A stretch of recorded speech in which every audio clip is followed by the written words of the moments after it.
हाय friends, नमस्कार। Welcome back to our YouTube channel. दोस्तों, एक बहुत बड़ी बिग ब्रेकिंग न्यूज़ है दोस्तों आप लोगों के सामने कि 11,336 सीटों पर फिर से एक बार बिहार में शिक्षकों की बहाली होने वाली है। तो अगर आप बिहार में शिक्षक बनना चाहते हैं या फिर बिहार में शिक्षक हैं तो आपके लिए ये खबर बड़े ही महत्वपूर्ण होने वाली है।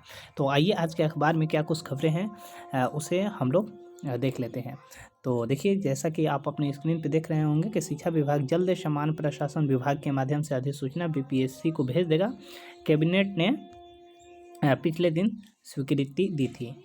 और आपको माध्यमिक और उच्च माध्यमिक स्कूलों में 11,334 प्रधानाध्यापकों की होगी नियुक्ति। तो आइए पूरी डिटेल के साथ खबर को पढ़ लेते हैं और साथ ही साथ नियोजित जो शिक्षक हैं बीपीएससी में जो फॉर्म भर रहे हैं या फिर जो बीपीएससी में हाल फिलहाल चयनित हुए हैं उनके लिए भी क्या कुछ खबरें हैं। तो ये सारी चीज़ आपको देखने को मिलेगा। और साथ ही साथ शिक्षा विभाग ने संशोधन किया है, आवेदन की तिथि 25 नवंबर तक बढ़ा दी है। और इंजीनियरिंग करने वाले स्टूडेंट जो हैं उनके लिए भी एक अच्छी खबर है कि वो भी 6 to 8 के शिक्षक बन सकते हैं। तो पूरी खबर को हम लोग डिटेल के साथ जानेंगे। इसके लिए अब आते हैं स्क्रीन पे और खबर को हम लोग देखते हैं पूरे विस्तार से। जैसा कि आप अपनी स्क्रीन पे देख रहे होंगे कि राज्य के माध्यमिक एवं उच्च माध्यमिक विद्यालय में 11,334 पद पर प्रधानाध्यापकों की नियुक्ति होगी। बीपीएससी के माध्यम से लिखित परीक्षा के आधार पर चयन होगा। जल्द ही शिक्षा विभाग सामान्य प्रशासन विभाग के माध्यम से रिक्त की अधिसूचना बीपीएससी को भेज देगा। उच्चतर माध्यमिक विद्यालयों में प्रधानाध्यापक लगभग 6,000 रिक्तियाँ पहले से हैं और इसके पहले 6,421 प्रधानाध्यापकों की नियुक्ति का विज्ञापन जारी हुआ था, जिसमें 421 प्रधानाध्यापक ही चयनित हुए थे और उसमें भी 369 ही उन्होंने अपनी ज्वाइनिंग की थी। और प्रधानाध्यापक पद के लिए लगभग 14,000 आवेदन भी किया था। इनमें से लगभग 11,000 ने परीक्षा दी थी।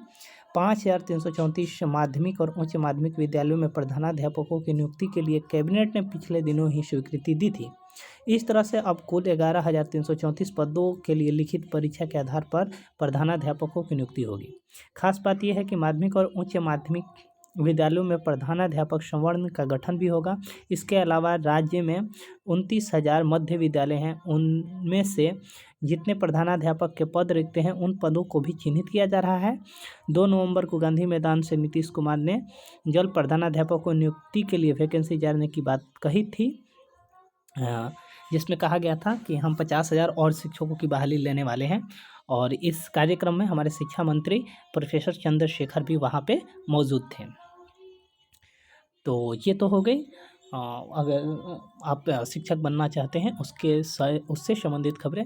और जो भी अभ्यर्थी बीपीएससी टीआरई 2 जो है उसमें भी बहुत सारा कन्फ्यूज़न भी है। अगर कुछ कन्फ्यूज़न आपको फॉर्म भरने में हो रहा है तो आप हमें भी कमेंट करके पूछ सकते हैं, उसका जवाब देने की हम कोशिश करेंगे। तो दूसरे चरण में जो शिक्षक भर्ती चल रही है बीपीएससी के द्वारा, तो आवेदन की तिथि बढ़ा दी गई है। एक कहीं ना कहीं अच्छी खबर है।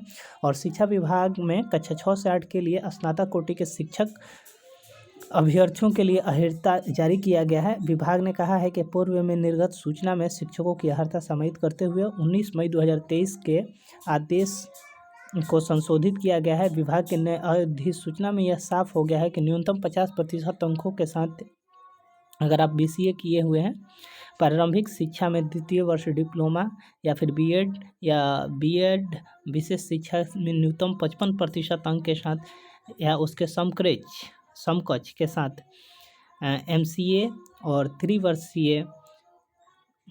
वर्षीय एकीकृत बीएड या एमएड पास हैं तो भी आप नियुक्ति के योग होंगे।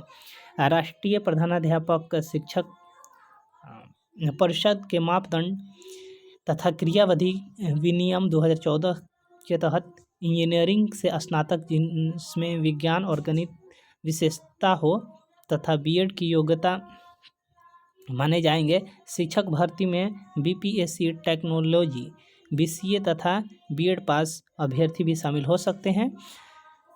शिक्षा विभाग के पदाधिकारी बताते हैं कि आवेदन की अंतिम तिथि बढ़कर 25 नवंबर है। अब और जो भी शिक्षक नियोजित हैं तो उनको अपने ज्वाइनिंग के लिए एनओसी लाना होगा। नए शिक्षकों के योगदान को लेकर शिक्षा विभाग ने निर्देश जारी किया है। विभाग ने कहा है कि नियोजित शिक्षक अपने पुराने विद्यालय के प्रधान से यह प्रमाण पत्र लेकर आएंगे कि उनके खिलाफ किसी तरह का आरोप तो लंबित नहीं है। नियोजन इकाई में अनापत्ति प्रमाण पत्र नई जगह योगदान देने से पहले जमा करेंगे। विभाग ने कहा कि केंद्र के अलावा राज्य के किसी भी विभाग में कार्यरत नवनियुक्त शिक्षक के मामले में अपने वर्तमान कार्यालय से विरमण पत्र एवं आरोप आदि लंबित नहीं रहने का प्रमाण पत्र प्रस्तुत करेंगे। यानी कि आपके खिलाफ किसी तरह का विवाद तो नहीं है, कार्रवाई तो नहीं हुई है, सभी चीज़ लेके आना है तभी योगदान कराने दिया जाएगा। तो ये खबरें थी आज की। तो उम्मीद करते हैं कि आपको ये खबरें पसंद आई होंगी। अगर खबरें पसंद आए होंगे तो वीडियो को लाइक करें, अपने दोस्तों के साथ करें। मिलते हैं अगली वीडियो में, तब तक के लिए थैंक यू, धन्यवाद।